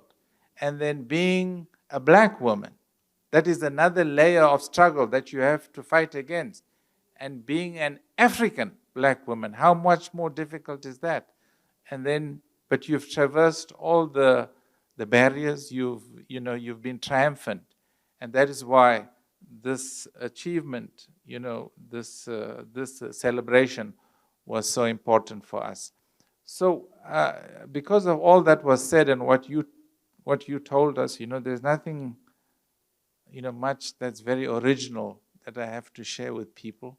But as academics, we pride ourselves on being original in whatever we say and do. So, and you probably know this, but I think for many of us, I will ask you in conclusion, as I congratulate you, to reflect on the, let's call it the hidden meaning of the name Gisele. Gisele means pledge, to pledge. It's a name signifying honor and devotion.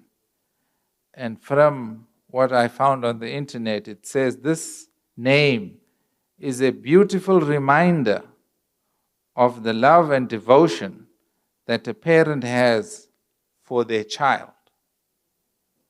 That's exactly, those were even your words that you used when you spoke about your loved ones, especially your mom and dad. And here it's confirmed in terms of the origins of your name. So you're living up to your name in more ways than one. Gisele, it signifies a promise to always be there for your little ones, to guide and protect her, and to love her unconditionally. That is the pledge that your father made to you, and that is the reason why you have that name. So clearly from what you have said, you are living up to your name.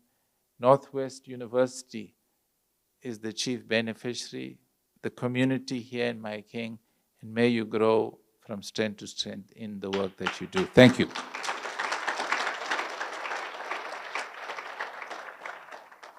To always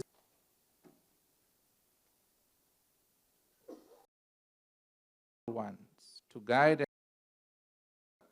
and to love that your father made to you, and that is the reason why you have that name.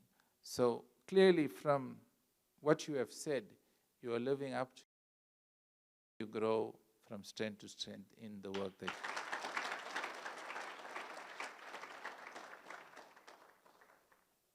to always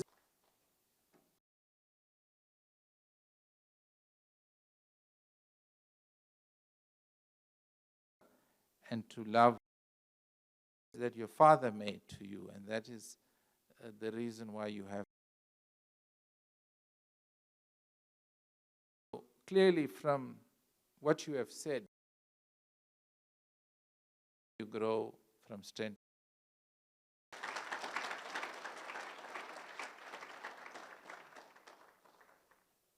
To always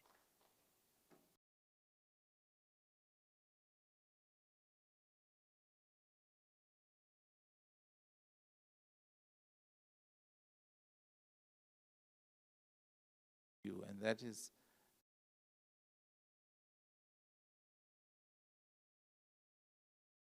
clearly from what you have said.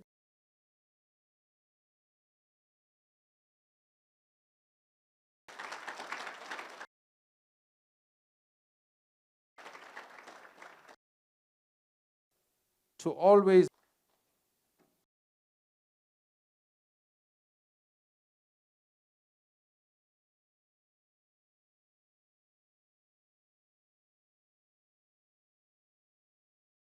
you, and that is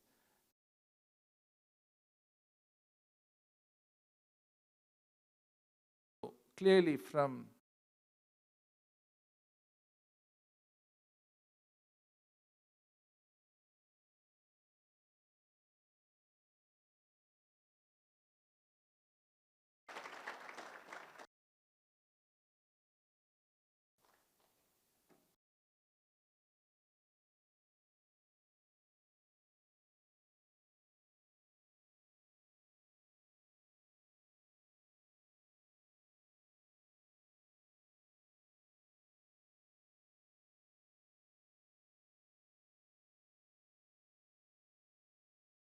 clearly from